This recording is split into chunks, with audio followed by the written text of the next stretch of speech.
WW voltando no intervalo, dando boa noite, agradecendo ao jurista Oscar Vilhena, professor de Direito da Fundação Getúlio Vargas de São Paulo, pela disposição de participar. Boa noite, Oscar. Boa noite, um enorme prazer estar aqui com vocês.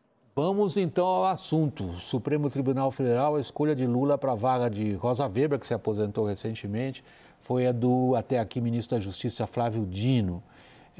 Novamente é considerada uma vitória nas articulações políticas de dois atuais integrantes do STF, os ministros Gilmar Mendes e Alexandre de Moraes. Confira.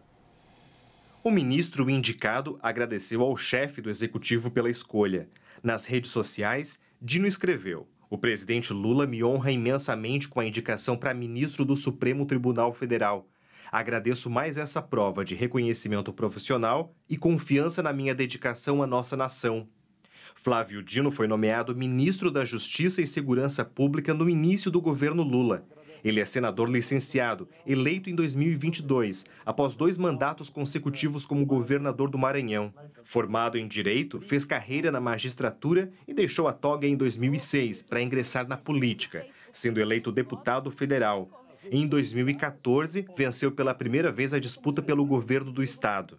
Dino é o segundo nome indicado por Lula ao Supremo no atual mandato. Em junho, o presidente colocou no STF Cristiano Zanin, que o defendeu das acusações oriundas da Operação Lava Jato. Pesou novamente na escolha do presidente o critério da lealdade. Na avaliação de seus novos pares, caso tenha indicação confirmada na sabatina do Senado, Dino chegará ao Supremo com musculatura política. Nas conversas de bastidores, ministros dizem que Dino dá robustez ao tribunal nesse momento de enfrentamento com o legislativo e com a direita bolsonarista. A escolha por Dino deixa ainda um novo cargo vago para especulações: o Ministério da Justiça e Segurança Pública. A saída do atual titular facilita, inclusive, o desmembramento da pasta, plano ao qual Dino se opunha, permitindo que o governo acomode mais aliados na esplanada. Oscar Vilhena, vamos ao exercício do qual não podemos escapar, que é tentar estabelecer o perfil dessa corte com uma nomeação de um político agora. Olha, veja, o Brasil tem uma tradição de nomeação de políticos, né? Nós pegamos grandes ministros do Supremo Tribunal Federal nas últimas décadas, né? Nós tivemos uma figura como Paulo Brossard, por exemplo, e se quisermos recuar, Evandro Luiz e Silva, Leomar Balieiro. Não é incomum ao Brasil a nomeação de políticos, tá? O ministro Flávio Dino é um jurista muito consistente, que já teve a oportunidade de dialogar com ele, um homem de inteligência superior, bem formado, um juiz muito robusto, presidiu a Associação dos Magistrados. Então, ele configura um pouco essa tradição de nomear um jurista de envergadura que tenha uma passagem pela política. E, de fato, como a reportagem demonstrou, isto vem num momento importantíssimo, onde o Supremo vem sendo objeto de muitos ataques, especialmente pelo Legislativo. Isso fortalece o Supremo Tribunal Federal, dá a ele uma possibilidade de, por incrível que pareça, reduzir a temperatura desses ataques. Então, me pareceu uma decisão acertada. Além do mais, é um ministro que compõe com uma corte que foi se transformando em mais conservadora. Ele traz esse Supremo de volta a um pouco daquilo que é o DNA da Constituição de 1988, que é uma Constituição, eu diria, social-democrata em sua essência. Daniel, o Oscar sempre tem um voo intelectual muito sofisticado, ele trafega aí em 2 níveis.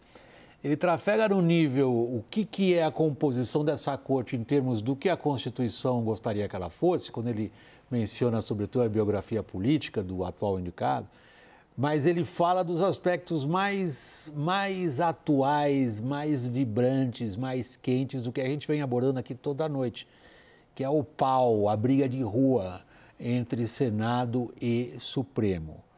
Por que o Dino acalma isso? Eu não apostaria tanto que Dino acalma. Ele, primeiro, me parece uma evidência de que Lula reconhece o Supremo como palco de atividade política. Por política no bom sentido, política na interação da mais alta corte do país com os poderes de uma forma muito ativa. Ao preferir Dino em lugar de Jorge Messias ou de Bruno Dantas, me parece que Lula reconhece isso muito claramente, além de optar por um critério de lealdade presumida. É importante destacar que lealdade é sempre uma coisa presumida, porque se a gente pegar, por exemplo, Luiz Fux, indicado lá nos primeiros mandatos de Lula, a presunção de que ele seria leal no julgamento de um mensalão, e ele acabou condenando as práticas do primeiro governo Lula no julgamento final. Agora, me parece que Lula conseguiu amarrar muito bem nos últimos dias essa indicação do Flávio Dino, que se apresentava como um grande tabu no Senado, como uma grande resistência nos meios políticos. É verdade que resistência ao cotado Flávio Dino é diferente da resistência ao indicado Flávio Dino. Mesmo assim, o Lula conseguiu amarrar ali uma fidelidade de Rodrigo Pacheco, que está numa campanha por federalizar estatais em Minas, abrindo terreno para uma candidatura em 2026. Conseguiu amarrar apoios de Davi Alcolumbre, por exemplo, a manter Juscelino Filho, que tem sofrido uma série de denúncias no Ministério. Então, Lula conseguiu amarrar, de certa forma, muito bem essa passagem de Flávio Dino pela sabatina e pela análise no Senado.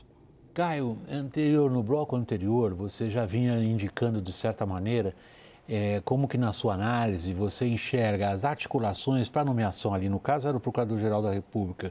O caso que nós estamos tratando agora é a indicação de mais um integrante dos 11 da Corte Suprema. Como que isso compõe uma concertação política?